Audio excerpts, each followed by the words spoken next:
Nigel Farage.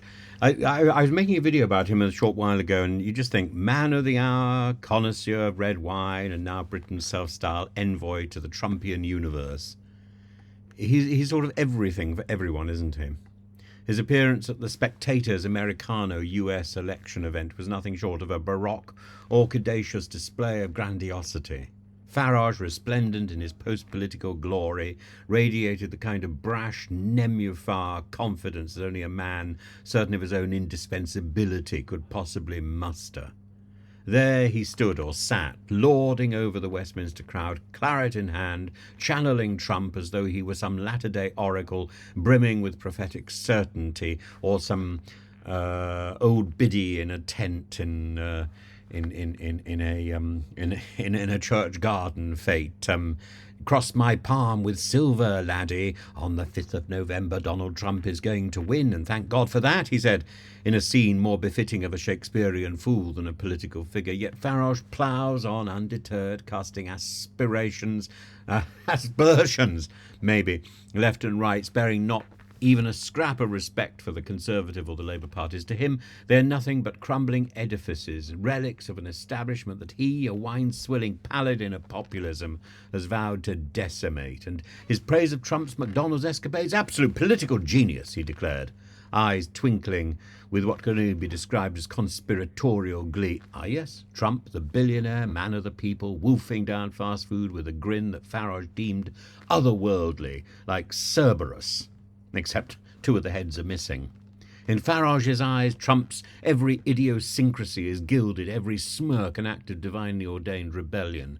He described him as a warrior, a term that would seem faintly absurd if it weren't for the fervent, almost religious zeal with which Farage utters it. But that's the point, really, isn't it? Because Trump is a cult.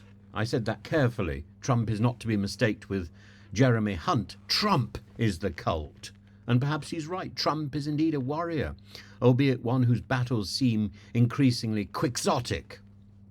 Farage's discourse wasn't just confined to idolizing his American counterpart. He offered himself, no less, as a would-be envoy, as Sancho Panza, to deal with the apparently shattered US-UK relations under Labour's bungling. I'll do whatever I can to help the relationship between Trump and the British Labour government, he vows, a glimmer in his eye, suggesting that help might involve little more than a transatlantic round of claret and a few impassioned speeches about sovereignty and sandwiches. In a masterstroke of egotism and irony, Farage lamented that he'd never had the chance to serve as ambassador to Washington, pining for the illustrious wine cellar that would have been his to curate.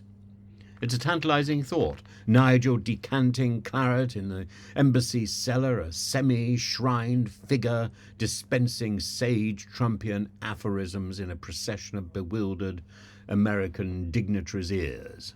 And to top it off, he couldn't resist wagering on Trump's triumph, even challenging his own interviewer to place a bet. After all, why place one's faith in data or polls when one has the blustering, bulletproof confidence of a Farage to hand?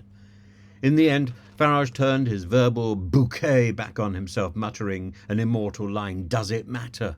regarding Trump's vague awareness of the Reform Party. Does it matter? Does it indeed? In the world of Farage, perhaps not.